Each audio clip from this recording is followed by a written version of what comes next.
বছর আগে আমি কেন্দ্রীয় কমিটির একটি প্রোগ্রামে বলে এসেছিলাম, ব্যারিস্টার আন্দালিব রহমান পার্থ ভাইকে জানিয়ে দিয়েছিলাম বাংলাদেশ জাতীয় ছাত্র সমাজ, বাংলাদেশ জাতীয় শ্রমিক পার্টি, বাংলাদেশ জাতীয় যুব সংহতি একযোগে কাঁধে কাঁধ মিলিয়ে কাজ করে যাবো ইনশাআল্লাহ। আজকের এই সভা থেকে সেই প্রত্যয় ব্যক্ত করতে চাই, বাংলাদেশের 16 বছরের বিগত কলুষিত রাজনৈতিক ইতিহাসে আওয়ামী দুঃশাসন আমলে স্বৈরাচারিত যে সরকার, যে শেখ হাসিনা প্রতিদিন সাধারণ জনগণের রক্ত না দেখে যিনি ঘুমাতে পারেন নাই, তার যে ভয়ঙ্কর পতন হয়েছিল 5ই আগস্ট তথা আজকের এই বড় অনুষ্ঠানে আপনাদের সবাইকেই স্বাগত। আজকের এই আয়োজনের মধ্যমণি আমাদের খুব কাছের ছোট ভাই, যেটা বলছিলাম যে যার আসলে গাজীপুরের মাটিকে অলঙ্কৃত করেছে, বাংলাদেশ জাতীয় ছাত্র সমাজের কেন্দ্রীয় কমিটির যুগ্ম আহ্বায়ক এবং দাপ্তরিক কাজে যিনি পার্থ ভাইয়ের আস্থা ইতিমধ্যে অর্জন করেছেন, আমার খুব কাছের ছোট ভাই, ছোট ভাই, আমার খুব আদরের তকি। উপস্থিত আছেন বাংলাদেশ জাতীয় ছাত্র সমাজের কেন্দ্রীয় কমিটির অন্যতম গুরুত্বপূর্ণ যুগ্ম আহ্বায়ক নাহিয়া আশরাফ নিলয়। বিভিন্ন আন্দোলনের নেতৃত্ব দিয়ে গাজীপুরবাসীকে, গাজীপুরের ছাত্র সমাজ তথা বাংলাদেশ জাতীয় পার্টি বিজেপিকে যিনি ইতিমধ্যে সাংগঠনিক দক্ষতার বলায় দিয়ে যেভাবে এগিয়ে যাচ্ছেন তার প্রতি কৃতজ্ঞতা।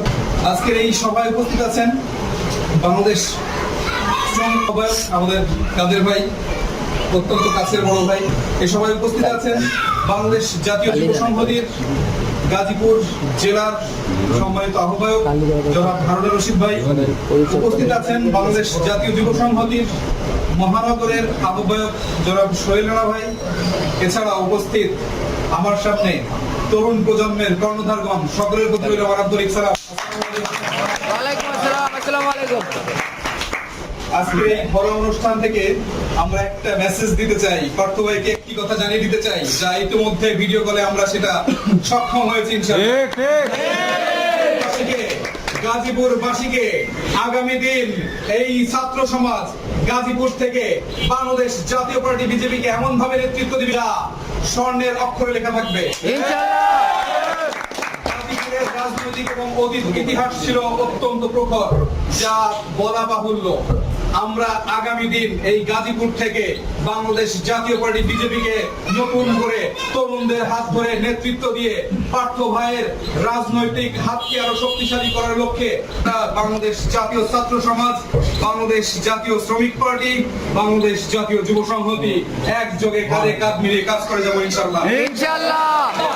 আজকের এই সভা থেকে সেই প্রত্যয় ব্যক্ত করতে চাই, বাংলাদেশের 16 বছরের বিগত কলুষিত রাজনৈতিক ইতিহাসে আওয়ামী দুঃশাসন আমলে স্বৈরাচারিত যে সরকার, যে শেখ হাসিনা প্রতিদিন সাধারণ জনগণের রক্ত না দেখে যিনি ঘুমাতে পারেন নাই, তার যে ভয়ঙ্কর পতন হয়েছিল 5ই আগস্ট তথা 36শে জুলাইয়ের মধ্য দিয়ে এই ছাত্র সমাজ, তরুণ সমাজ এবং সাধারণ নাগরিক তথা আওয়ামী লীগকে যেভাবে ধ্বংস করা হয়েছিল, বিএনপির ছাত্র দলের নেতাকর্মী সহ বিজেপির অন্যান্য সব সংগঠনের নেতাকর্মী সহ সবাই মিলে একযোগে আমরা রাস্তায় নেমেছিলাম এবং 16 বছরের সেই ত্রাসের রাজত্বকে ধুলায় মিশিয়ে দিয়ে হেলিকপ্টারে করে ইন্ডিয়া পাঠিয়েছিলাম আমরা। আগামী দিন বাংলাদেশে যদি এ ধরনের কোন স্বৈরা শাসক জন্ম নেয়, আমরা এই গাজীপুর থেকে ভয়েস আউট করছি এবং জানিয়ে দিতে চাই আগামী দিনও এর থেকে খারাপ পরিণতি। আজকে এই গাজীপুরে মহানগর ছাত্র সমাজের মহানগর কর্তৃক আয়োজিত এই প্রোগ্রামে যেভাবে আপনারা তরুণরা এগিয়ে এসেছেন, আপনাদের চোখে মুখে যে স্পৃহা আমি দেখেছি, এই স্পৃহা আগামী দিন বাংলাদেশ জাতীয় পার্টি বিজেপিকে একটি শক্তিশালী অবস্থান তৈরি করবে ইনশাআল্লাহ। থেকে 1 বছর আগে আমি কেন্দ্রীয় কমিটির একটি প্রোগ্রামে বলে এসেছিলাম, ব্যারিস্টার আন্দালিব রহমান পার্থ ভাইকে জানিয়ে দিয়েছিলাম